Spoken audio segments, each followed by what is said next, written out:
Senhor Jesus, Está gravando já.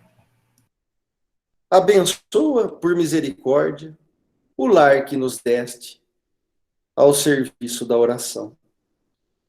Reúne-nos aqui em teu amor e ensina-nos a procurar-te, para que não percamos a margem do caminho.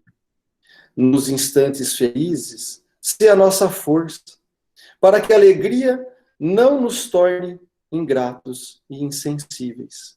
Nos momentos amargos, se nosso arrimo, para que a tristeza não nos faça abatidos e inúteis. Nos dias claros, conceda-nos a bênção do suor, no trabalho digno, nas noites tempestuosas, esclarece-nos o espírito, para que te entendamos a advertência.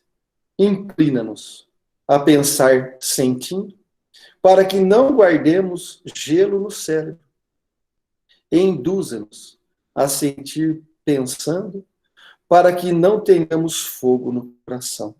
Ajuda-nos, para que a caridade em nossa existência não seja vaidade, que dilacere os outros, e para que a humildade em nossos dias não seja orgulhoso, restejante.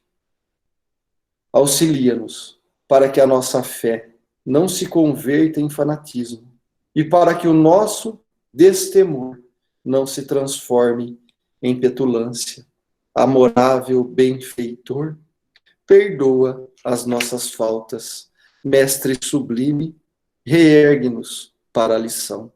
E, sobretudo, Senhor, faze que entendamos a divina vontade, a fim de que, aprendendo a servir contigo, saibamos dissolver a sombra da nossa presença na glória de tua luz.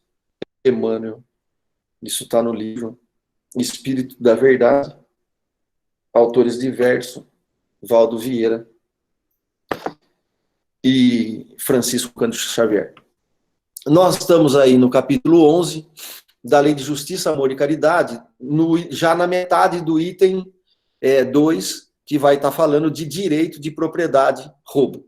Nós estamos paramos na questão 883A.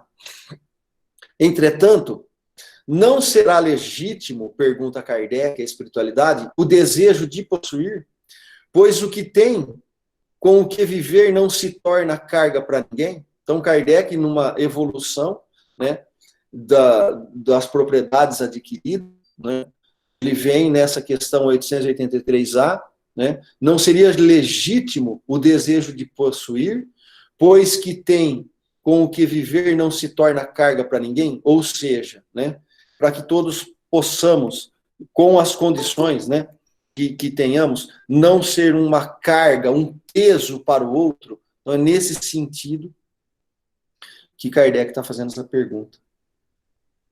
E a espiritualidade nos alerta na resposta. Há homens insaciáveis, que acumulam sem proveito para ninguém, ou apenas para se satisfazer as suas paixões. Acreditas que isso seja aprovado por Deus? Aquele que ajunta pelo seu trabalho, com a intenção de auxiliar o semelhante, pratica a lei de amor e caridade. O seu trabalho é abençoado por Deus. Então fica um alerta da resposta da espiritualidade, que é lícito, né, é permitido você ter o desejo de possuir, isso acaba sendo natural, por causa que é uma lei do trabalho, mas se isso for só para satisfazer as nossas paixões, né, não podemos entender que isso está alinhado com as leis divinas. Quando nós não estamos alinhados com as leis divinas, aí vem o texto na fala, não agradamos a Deus. Quando estamos alinhados na lei divina, nós agradamos a Deus, é porque nós acertamos a veia, acertamos o alvo. Então nós não estamos, o pecado na época do Cristo era justamente sair, errar o trilho, errar o alvo, né, sair do trilho. Então, você acertando o viés das leis naturais que nós estamos estudando, não não acaba sendo um prejuízo, pelo contrário. Aquele que junta pelo seu trabalho com a intenção de ajudar o seu semelhante, pratica a lei de amor e de caridade, e o seu trabalho é abençoado. E aí, para tentar explicar essa passagem, eu vou pedir ajuda para Jesus, onde ele conta a parábola do rico insensato. Isso está em Lucas 16, 21. E vai em Lucas 12. Ali estava 16, 21, está errado ali. É Lucas 12, não é 16. A 16, 21 está uma outra passagem, é a continuação. Eu peguei do comecinho para que a gente possa entender o contexto. Então, em Lucas 12, 13, de 13 a 21. Alguém do meio da multidão disse a Jesus: Mestre, dize ao meu irmão que reparte a herança comigo. Então, alguém na multidão chama Jesus e fala: Mestre, vai lá conversar com meu irmão e diz para ele para repartir a herança comigo. E Jesus respondeu: Homem, quem me encarregou de ser juiz ou árbitro entre vós? E aqui Jesus já deixa uma lição para nós, né? Ele não está encarregado de ser árbitro e nem juiz nosso. Olha que linda lição. Que nós temos, às vezes, as condições de fazer um olhar, né, de que Jesus está nos julgando, que Jesus está arbitrando por nós, ou que Deus está nos julgando, nos punindo, nos avaliando, nos agraciando, ou ele, né, ou está arbitrando a minha vida, né? Então, Jesus ele faz um alerta. Quem me encarregou de ser juiz ou árbitro entre vós? E disse-lhe: atenção, guardai-vos de todo tipo de ganância, pois mesmo que se tenha muitas coisas, a vida não consiste na abundância de bens. E contou-lhe uma parábola. As terras de certo homem rico tinha produzido uma colheita muito boa. Então ele pensou: eu não tenho lugar para guardar a minha colheita. O que vou fazer? Então disse: já sei. O que vou fazer? Vou demolir os meus celeiros e construir outros maiores. Assim, poderei guardar toda a minha colheita e todos os meus bens. Daí, poderei dizer a mim mesmo: homem, você já tem muitas coisas boas guardadas para muitos anos. Portanto, descanse, coma, beba e divirta. Deus, porém, lhes disse: tolo, esta noite a sua alma lhe será tirada. Com quem ficarão todas as coisas que você guardou? A mesma coisa acontecerá para aquele que acumula tesouros para si mesmo, mas que não são ricos para com Deus. Então, Jesus faz um alerta: coma, beba, né, e divirta-se. Podemos fazer isso com moderação, mas cuidado com os nossos sonhos. Cuidado com o que a gente almeja, com o que a gente posterga de realizações. Quando eu juntar eu vou fazer tal coisa. Quando eu atingir tal objetivo financeiro, eu vou ter tempo para ajudar na UNEMLAR.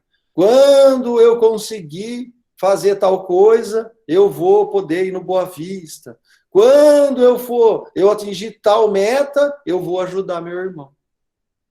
Então, nós temos sonhos de aposentadoria, que é lícito o descanso, mas, às vezes, conduzindo-nos aos desregramentos, às viciações, a ficar navegando no mundo da fantasia e, às vezes, nos perdendo.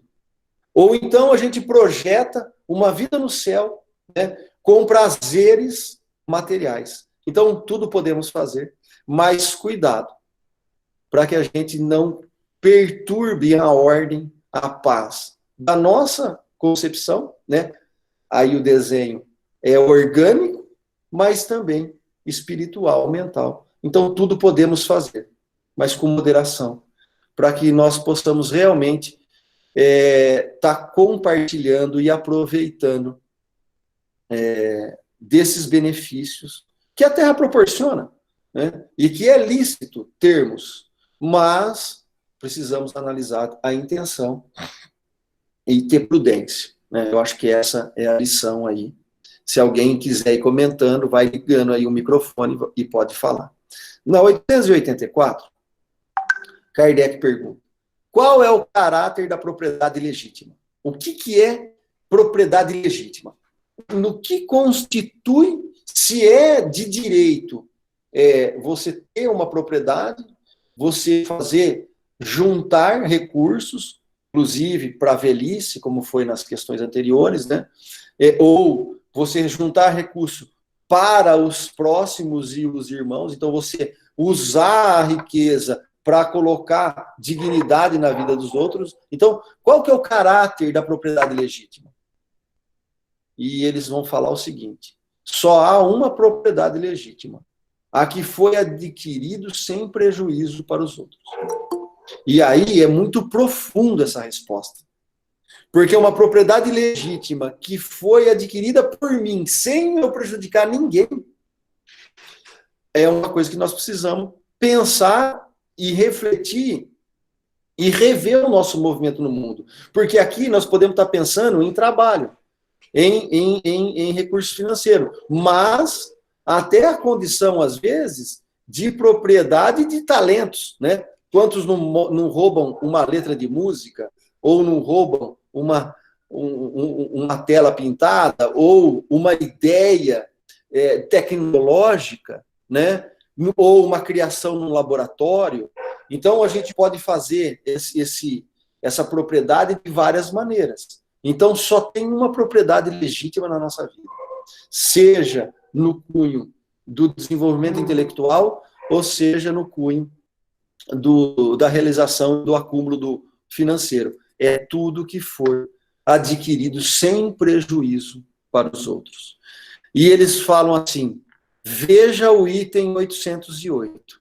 Né? Então, nós vamos conseguir adquirir talentos na parte de realizações mais profunda na nossa alma, né? Porque nem sempre a gente consegue, na realização do trabalho, de prover recursos financeiros para os nossos familiares, né? Ele ser ajustado com aquele prazer mais íntimo que temos.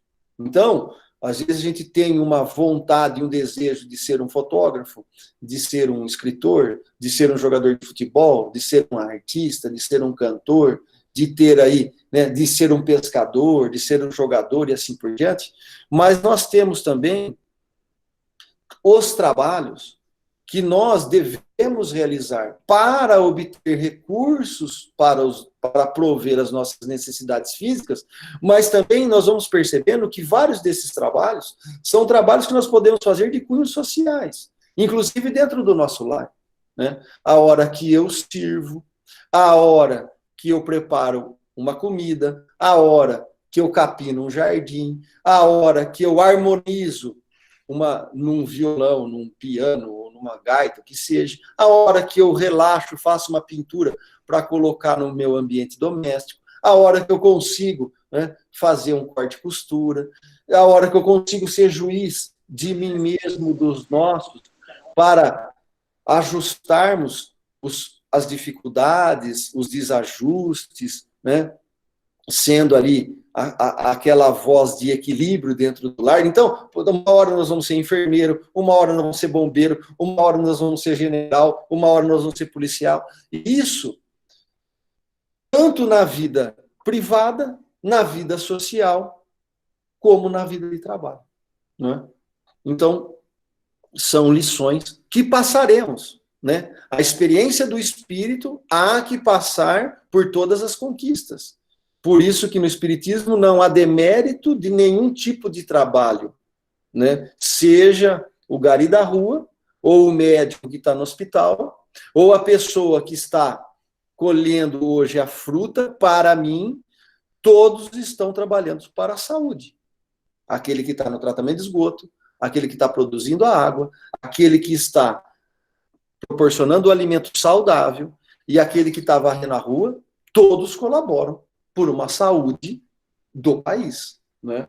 E isso nós precisamos estar atentos para poder bem transitar no planeta.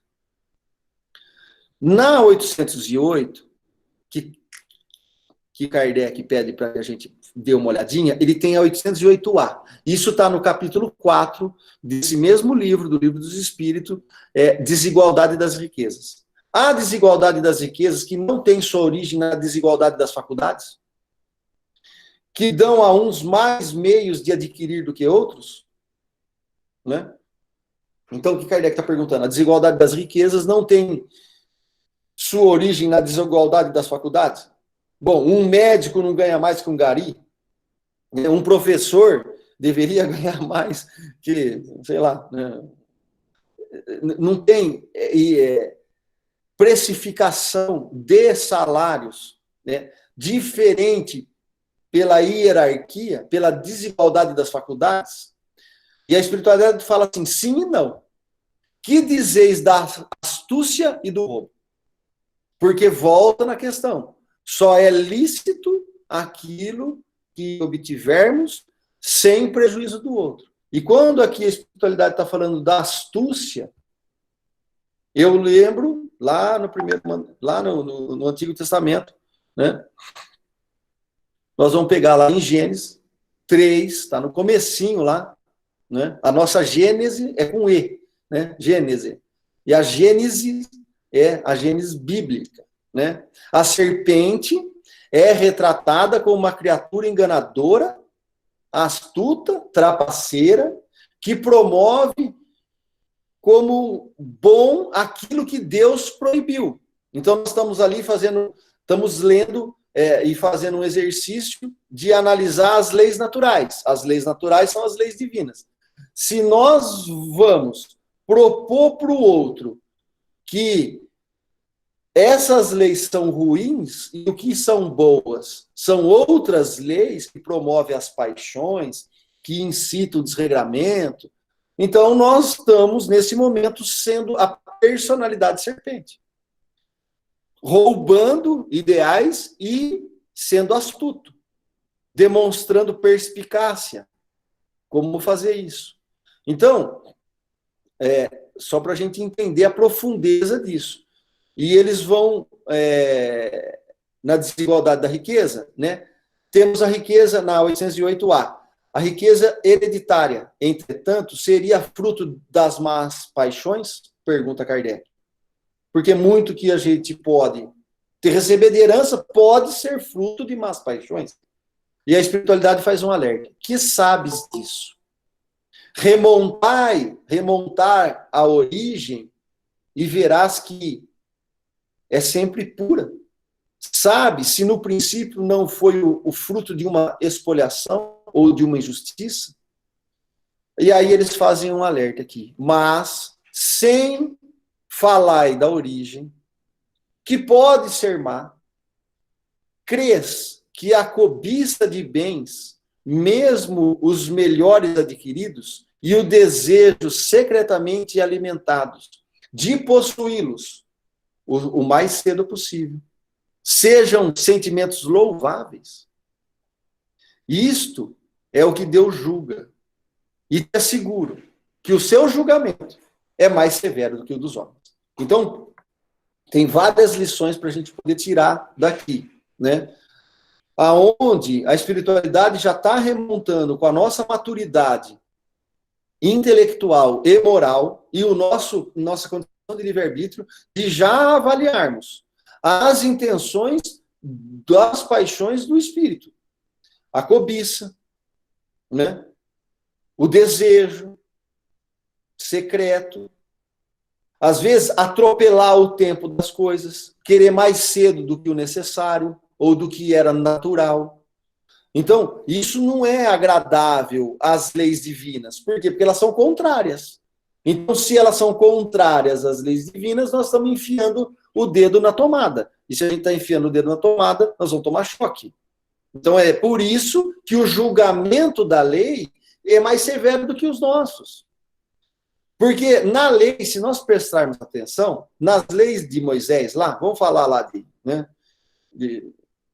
1.800 anos antes de Cristo, fala assim: não matarás, não roubarás, não desejarás, não fará isso, não fará. Na lei do homem, não é assim. Matar, pena de 5 a 25 anos. Não é? Roubar, pena de 1 a não sei quanto tempo. Enganar, né? Mentir, pena, percebe? Na lei divina, fala assim, ó, não faça isso, não faça aquilo, por quê? Porque você tá infringindo a lei. Então você não deve fazer. E na dos homens? Não, mata. Você tem uma pena. Rouba, você tem uma pena. E aí é um negócio esquisito. Né? O cara rouba um monte, ele fica preso 2, 3 anos, depois ele sai e aproveita no gozo e nas paixões tudo que ele roubou. Então, só por isso que aqui está falando.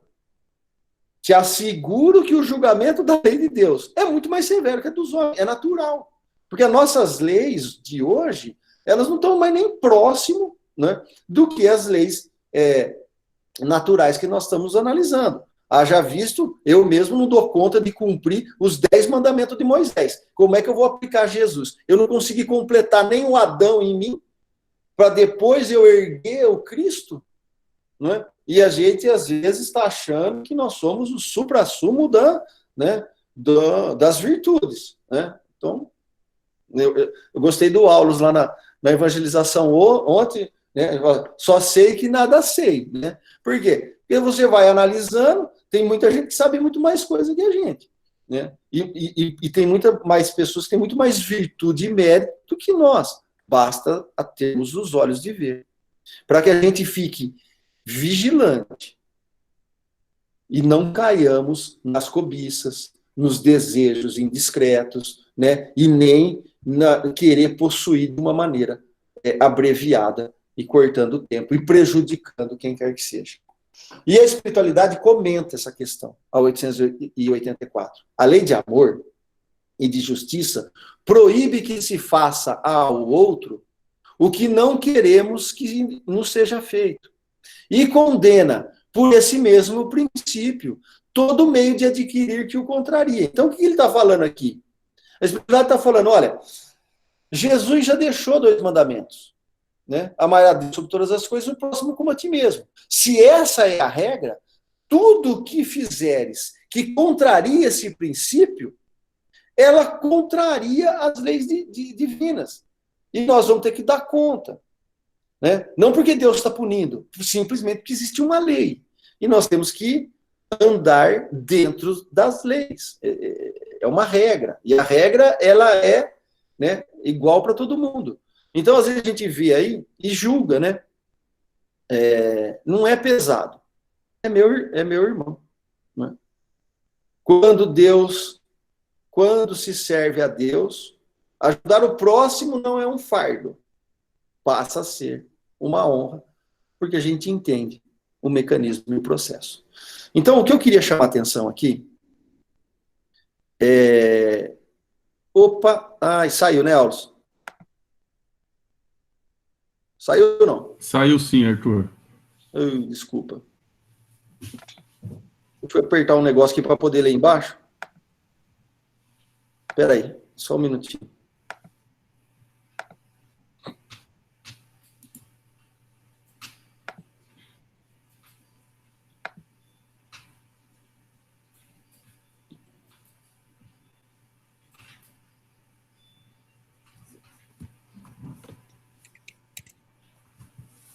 Agora vai dar certo, peraí.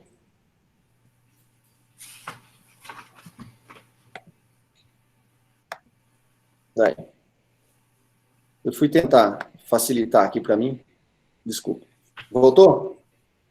Voltou. A proposta do espiritismo, ela muda todas as filosofias existentes no planeta. Né? Eu quero dividir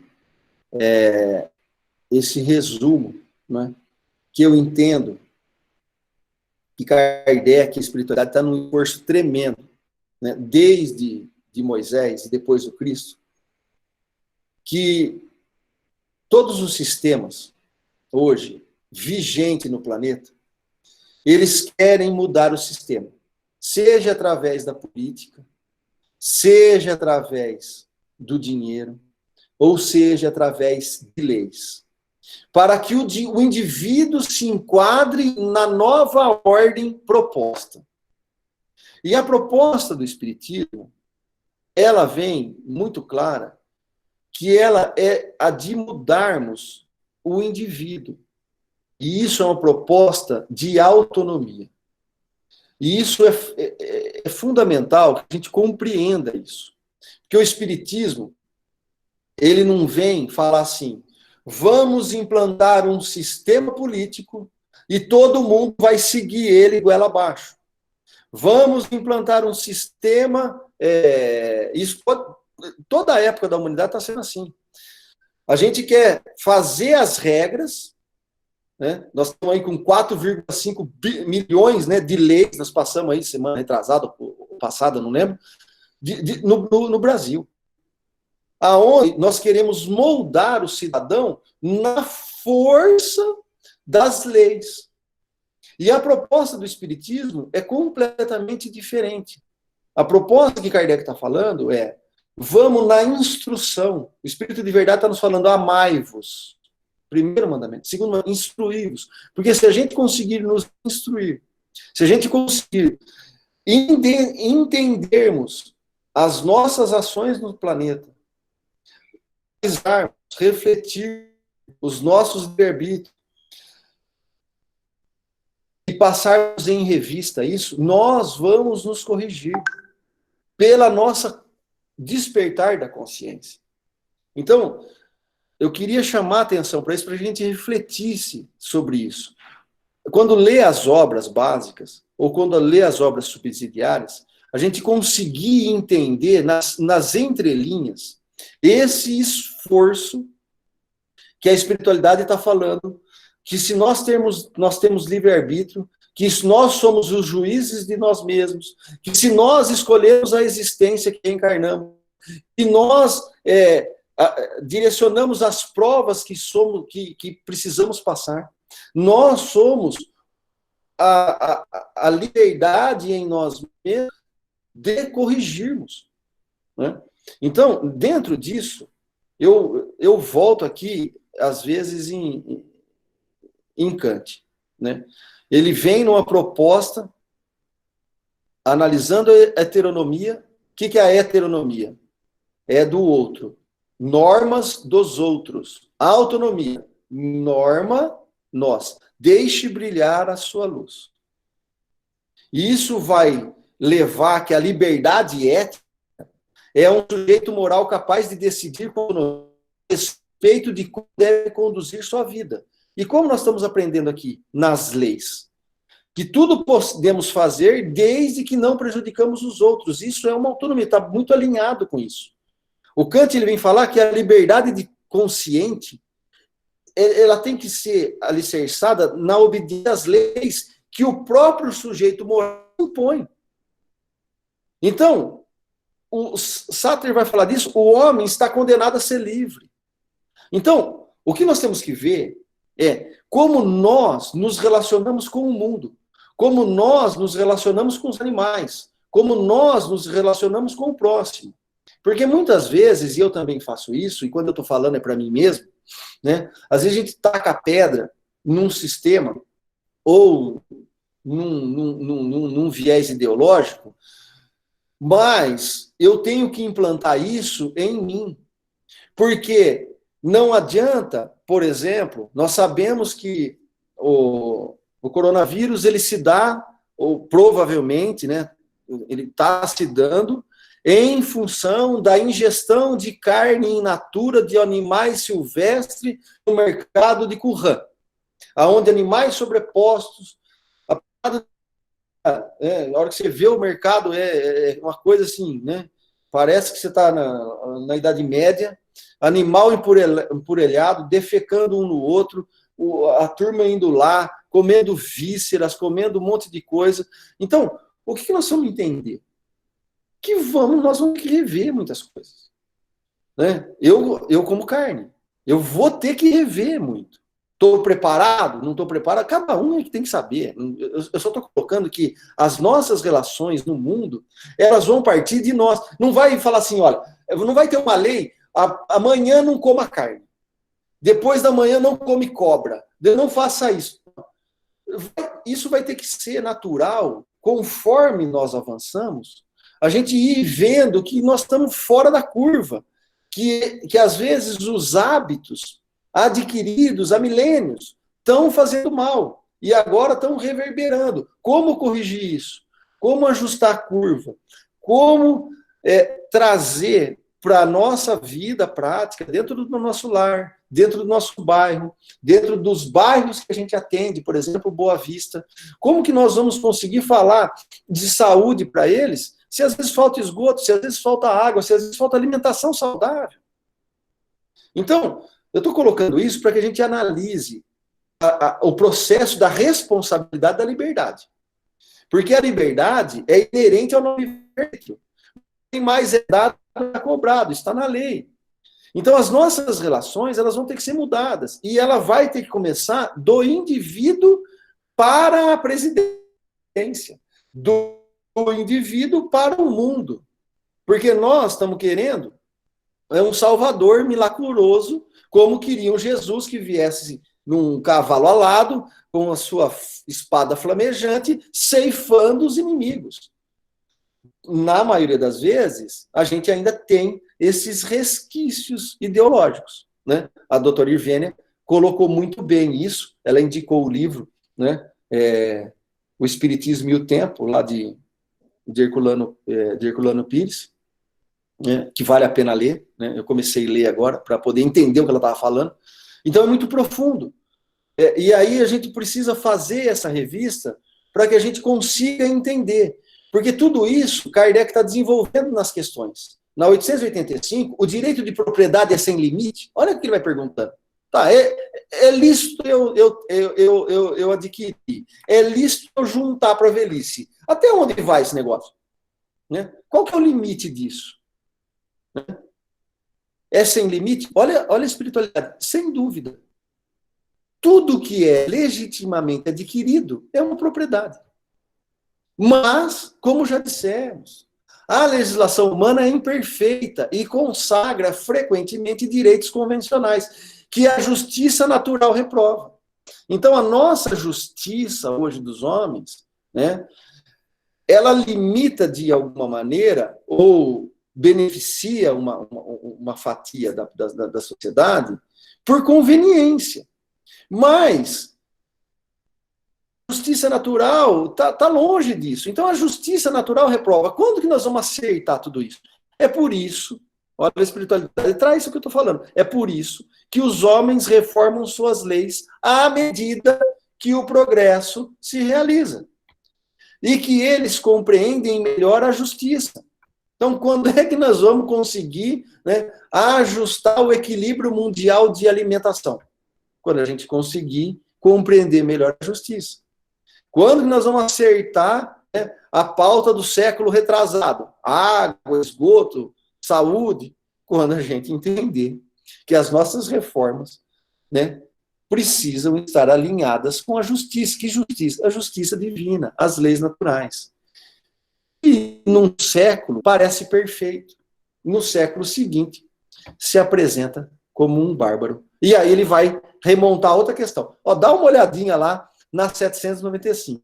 Então, isso é interessante, e eu estou fazendo questão de colocar as questões anteriores, porque o Espiritismo, ele é uma coxa de retalho, né, na palavra aí do próprio Emmanuel, que há de ter uma habilidade de nós linkarmos os pontos do Antigo Testamento, do Novo Testamento, e por isso que às vezes eu trago o Novo Testamento, é para provocar realmente, eu faço de propósito, porque essas coisas, esses conceitos filosóficos já estavam lá embutidos, né?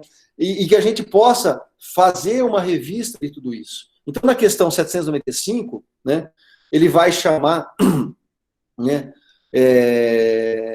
para alguns alertas, por exemplo, o mundo é um vasto condomínio, aonde nós somos donos? Não, nós somos usufrutuários.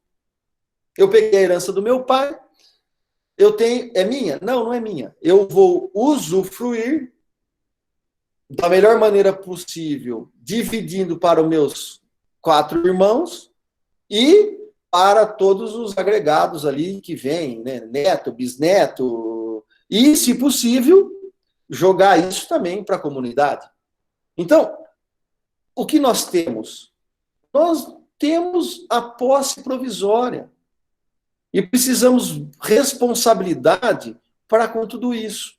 Porque nós vamos embora daqui a pouco. Eu não sei quanto tempo eu vivo. Já estou com 49. 49, vou fazer.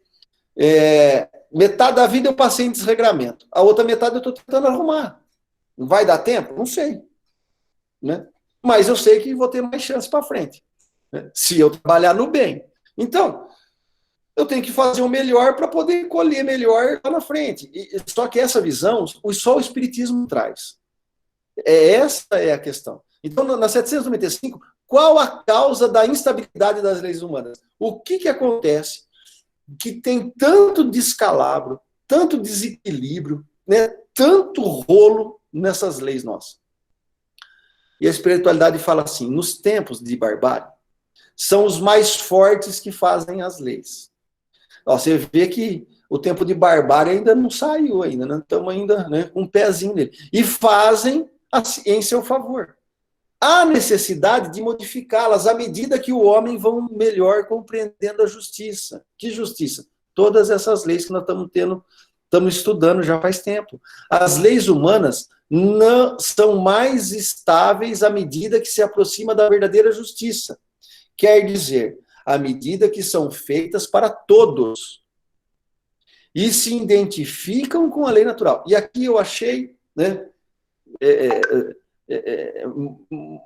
eu vou pegar as palavras da doutora Irvine, muito bonito essa frase, né? Porque as medidas que são feitas para todos e que se identifiquem com as leis naturais. Então, a lei vai ser feita por um só? É uma cabeça pensante que vai ter a capacidade de fazer uma lei para todo mundo? Ou será que isso tem que ser, né, vai ter que ser pensada por mais gente, para a gente chegar no processo da isonomia? Porque o papel do direito é entender todo mundo, né, mesmo na desigualdade, mas com equilíbrio, né, que seja uma lei que beneficie a todos. E nós vamos ter que ir ajustando isso. Então, à medida que são feitas para todos, né? Então, como Kardec, olha que lição linda que a espiritualidade está trazendo. Como que a gente pode validar, e como foi validado, isso está no Evangelho segundo o Espiritismo, lá na introdução. Controles, é um capítulo chamado Controle Universal dos Ensinos dos Espíritos. 2 importantes critérios, igualmente tomados à metodologia científica, foram adotados por Kardec na difícil tarefa de reunir informações para a elaboração da doutrina espírita. A generalidade ou a universalidade das comunicações e a concordância dos ensinos desses espíritos. Esses critérios não são só os 2, com o suporte do uso da razão, do bom senso, da lógica rigorosa. E emprestam tudo isso à doutrina espírita força de autoridade. Como podemos constatar na instrução do Evangelho segundo o Espiritismo. Então, nós vemos que tem 3 controles universais aqui. Foram 2 critérios adotados para lidar com a espiritualidade. A universalidade da proposta, e a generalidade disso, e a concordância desses ensinos. Mas, nunca deixando os critérios do suporte da lógica, da razão e do bom senso. Quem tem a lógica, a razão e o bom senso? Kardec e o grupo dele. Que ele também avaliava e trocava muita ideia na revista Espírita. Nós vamos ver ele conversando com um monte de... E a hora que ele não sabia, ele pedia ajuda. E isso é uma lição que fica para nós. Que nem sempre o movimento espírita consegue fazer isso. Né? Então, por isso da cautela, por isso do cuidado. E por isso das tomadas de decisão, o controle tem que ser da razão. É o primeiro controle. Isso está na Revista Espírita de 1864. O primeiro controle é sem contradita, o da razão. ao qual cumpre se submeta sem exceção tudo que venha dos espíritos. E às vezes a gente vai comentar alguma coisa numa comunicação, né? Isso não é muito confortável. E às vezes as pessoas não entendem. Mas faz parte questionarmos. E não está questionando no sentido de denegrir a pessoa, mas olha, cuidado para não aceitar uma mentira. Então, esse é alerta. Toda teoria em manifesta contradição, com o bom senso, com uma lógica rigorosa e com os dados positivos já adquiridos, deve ser rejeitada. Por mais respeitável que seja o nome que traga com assinatura. Ah, fulano de tal escreveu. Olha, analisa. Tem coisa errada, joga fora. Alerta a pessoa, fala. Olha, aqui está errado. Aqui está isso. Ou é um espírito mistificando, ou é um animismo, ou é um equívoco de ideia, ou pode ser um monte de coisa. E nós temos que ter a maturidade de sabermos compreender essas análises. E aceitar isso. Né? E buscar na obra. Né? E isso está no Livro dos Médiuns, mas tem também na Viagens Espíritas. Erastus, ele antecipa uma comunicação para Kardec fazer uma abertura num seminário. Né? Eu esqueci de pegar o livro lá, eu acho que é em Bordeaux, se eu não me engano. A primeira viagem que ele sai, Erastus já manda uma comunicação que ele pega aqui, e o espírito Erastus, em um dos expoentes da falange do Espírito de Verdade, faz uma advertência em um Livro dos Médiuns que requer a nossa atenção. Na dúvida, abstente, diz um dos vossos velhos provérbios. O que ele está remontando aqui? Analisai tudo, retém o que é bom. Está lá no Antigo Testamento. Depois Paulo pega isso e coloca de novo. Não admitais, portanto, senão o que seja aos vossos olhos de manifesta evidência. Desde que uma opinião nova venha a ser expedida, por pouco que vos pareça duvidosa, fazei-a passar pelo crisol da razão e da lógica, e rejeitai desassombradamente o que a razão e o bom senso reprovem. E a célebre frase, melhor é repetir 10 verdades do que admitir uma única falsidade, né? Uma só teoria errônea, é Erastus que nos alerta, por mais de uma vez. Então, se a gente conseguisse usar essa mesma técnica para produzir as nossas leis, tendo as melhores mentes, sentando e analisando, passando pelo crisol da razão, da lógica, né? Rejeitando desassombradamente o que a razão refuta, nós estaríamos numa outra condição de planeta, com certeza. André Luiz nos fala até assim, ele fala assim, se a cordialidade dos lares fossem implantadas nos ambientes de trabalho, nos ambientes de relações exteriores dos lares, o planeta Terra já teria mudado de patamar. Só a cordialidade, hein? Então, é um alerta aí. Na 795, os espíritos comentam, a civilização criou novas necessidades para os homens, e essas necessidades são relativas às posições sociais de cada um. Foi necessário regular os direitos e os deveres dessas posições através de leis, naturais. Olha o tanto de disciplina que nós temos aí hoje para trabalhar. E você tem que regulamentar isso, né, por conta da nossa envergadura moral, da nossa estatura espiritual. Mas, sob a influência de suas paixões, o homem criou, muitas vezes, direitos e deveres imaginários, condenados pela lei natural, e que os povos apagam dos seus códigos à proporção que progride. A lei natural é imutável e sempre a mesma para todos. A lei humana é variável e progressiva. Somente ela pode consagrar na infância da humanidade o direito mais forte. A isonomia é a condição das pessoas que são governadas pela mesma lei, igualdade, execução ou emprego desses princípios, prática da igualdade legal. Então, a busca do direito, né, é perseguir essa isonomia.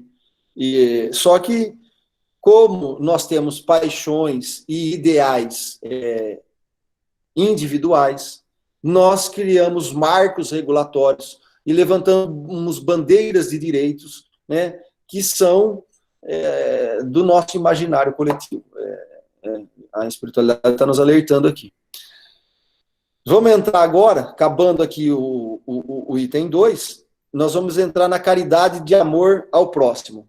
E eu acho que é bem legal essa, porque a primeira questão aqui vai ser no que a Gláucia escreveu lá, quando a gente falou lá fora da caridade, né, desinteressada, não há salvação, para dar uma provocada. E ela colocou a questão 886 lá, escrevendo, né, qual o verdadeiro sentido da palavra caridade, como a entende Jesus, né? Ou como a entendia Jesus. Essa tradução é de Herculano Pires, eu gosto mais dela. Então, qual o verdadeiro sentido da palavra caridade, como a entende Jesus? É uma pergunta que Kardec está vendo, né? A benevolência para com todos, indulgência para as imperfeições alheias e perdão das ofensas. E aí, benevolência. Na Bíblia não, desculpa, no dicionário, é de natureza boa, benévola, que trata alguém com bondade, com boa vontade, que perdoa facilmente, que tolera, indulgente, que em meio à maldade se sobressaia a benevolência. Na Cartas de Paulo, para Pedro, 1 Pedro 1:4-8, mas, sobretudo, tende ardente amor um para com os outros, porque o amor cobrirá multidões de pecado. E eu queria, eu acho que vai dar tempo, faltam uns 12 minutos aqui pelo meu relógio, tá certo, né? Deixa eu ver. Isso. Nesse livrinho aqui, Espírito e Verdade, pequenininho, né? Eu gosto dos livros pequenos, estão me surpreendendo mais do que os grandes. Esse livro é de Uberaba, 9 de outubro de 1961. Tem uma historinha, é o caso 81, são 104 casos aqui. A prece que eu li no começo é a última. Com base no conto História de um Pão, livro Espírito de Verdade, essa história é trazida pelo Espírito Irmão X. E aí a gente sabe que é o Alberto de Campos. Conta-nos assim o autor espiritual. Quando Barzabás, o tirano, desmontou o reino da morte, buscou debalde reintegrar-se no grande palácio que lhe servia de residência. A viúva, alegando infinita mágoa, desfizera-se da moradia, vendendo-lhe os adornos. Viu ele, então, baixelas e candelabros, telas e jarrões, tapetes e perfumes, joias e relíquias sobre o martelo do leiloeiro, enquanto os filhos querelavam no tribunal, disputando a melhor parte da herança. Ninguém lhe lembrava o nome, desde que não fosse para reclamar o ouro e a prata que doara aos mordomos distintos. E porque, na memória de semelhantes amigos, ele não passava agora de sombra e tentou o interesse afetivo de companheiros outros da infância. Todavia, entre eles encontrou simplesmente a recordação dos próprios atos de malquerência e de usura. Barzabás entregou-se às lágrimas de tal modo que a sombra lhes embargou.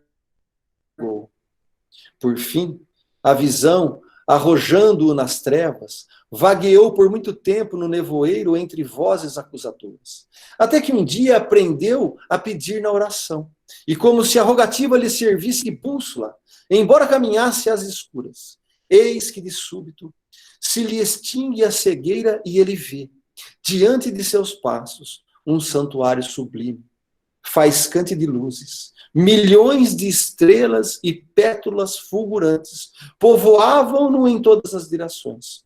Barzabás, sem perceber, alcançara a casa das preces de louvor, nas faixas inferiores do firmamento. Não obstante, Deslumbrado, chorou impulsivo ante o ministro espiritual que velava no pórtico. Após ouvi-lo generoso, o funcionário angélico falou sereno. Basabás, cada fragmento luminoso que contemplas é uma prece de gratidão que subiu da terra. Ai de mim, soluçou o desventurado, eu jamais fiz o bem.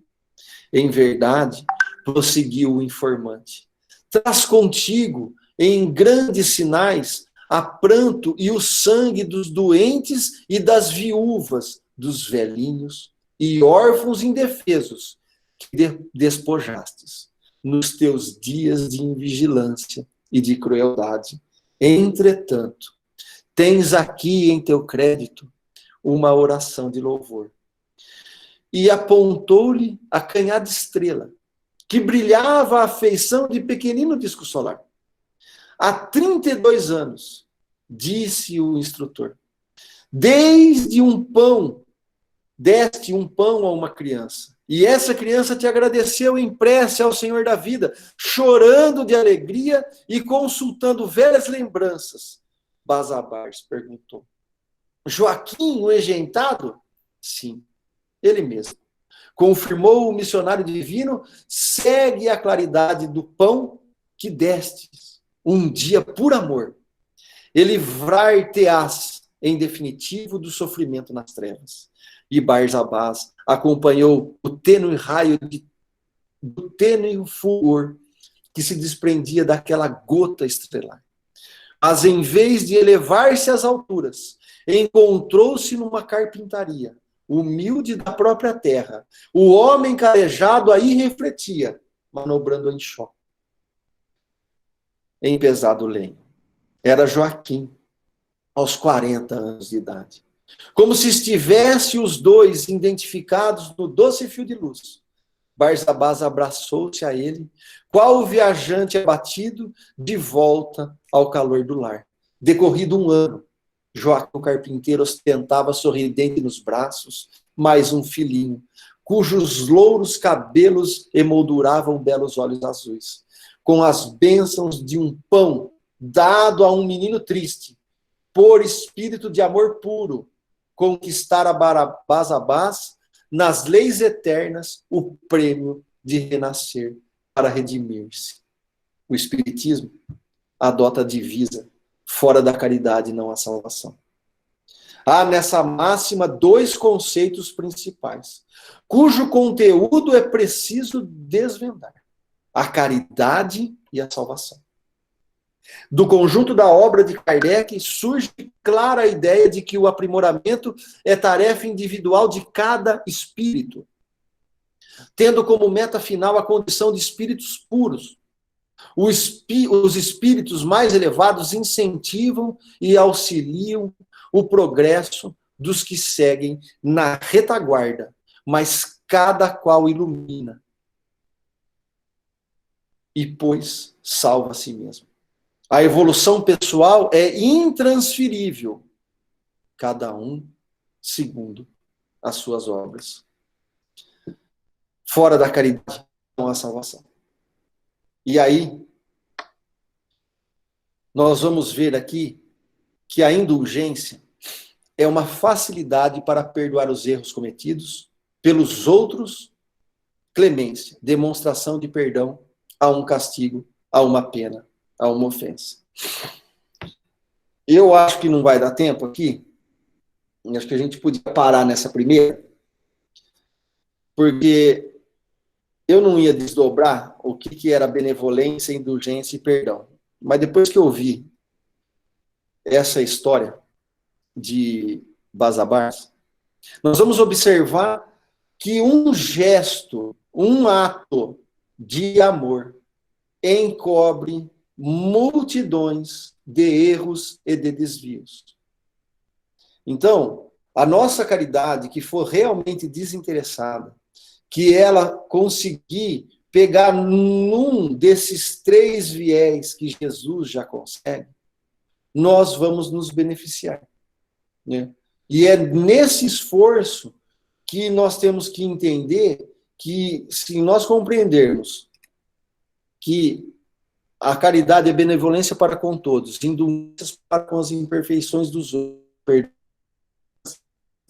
Se a gente bem compreender só essa questão da nossas ações de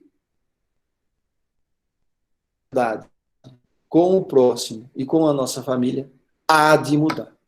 E a legislação interna, que é a nossa luz brilhando, né, na bondade, na indulgência, no perdão, que a gente possa realmente fazer a diferença para os nossos que estamos em casa agora mais presente, mas para os outros, né? E principalmente, quando a gente for avaliar aí, perdão, né? E eu gostaria, fica a dica aqui, eu vou colocar aqui para a gente poder ler essa semana, no Evangelho segundo o Espiritismo, capítulo 10, Bem-aventurados, leia lá, que nós vamos estar falando disso semana que vem, né? Tem o item, acho que começa no item 13, desse capítulo 10, se eu não me engano, e ele vai dando todas as noções dessas três colocações de benevolência, de indulgência e do perdão. Da indulgência tem 3 comunicações, do perdão das ofensas devem ter mais 3, mais comentários. Então, acho que vale a pena a gente ir com calma nesses 3 itens, que talvez sejam os atributos que vão ser necessários para a nossa salvação. Não salvação como uma barganha com Deus, mas uma nossa salvação de reparação de todo o desequilíbrio que trazemos dentro de nós mesmos. Então, essas são oportunidades ímpares. Eu não sei quantos anos eu tenho. Eu tenho mais 20 anos, não importa. O que importa é o que eu vou fazer agora com todo o conhecimento que a gente está adquirindo, né? Então, eu gostaria de desejar muita paz a todos, né? Que a espiritualidade nos abençoe, que os ensinamentos se façam presentes na nossa vida, que possamos compreender a caridade, né? Na caridade de prece sincera, tantos doentes acamados, tantas mães aflitas, tantos filhos perdidos, por não terem se preparado, né, para o isolamento, por não ter se preparado para receber um não, para não ter se preparado para perder o emprego. Então, muito desarranjo. Que nós possamos, com as nossas vibrações, com as nossas melhores intenções, e que o nosso processo de perdão, que possamos começar implantando. Porque a única doutrina, né, que vem implantar o perdão é o cristianismo, na figura de Jesus, e o espiritismo vem sublimar esse perdão. Porque ele vem ali falar que se nós não a implantarmos em verdade a caridade, nós não estamos fazendo, né? Então, semana que vem a gente continua. E se alguém quiser fazer alguma pergunta,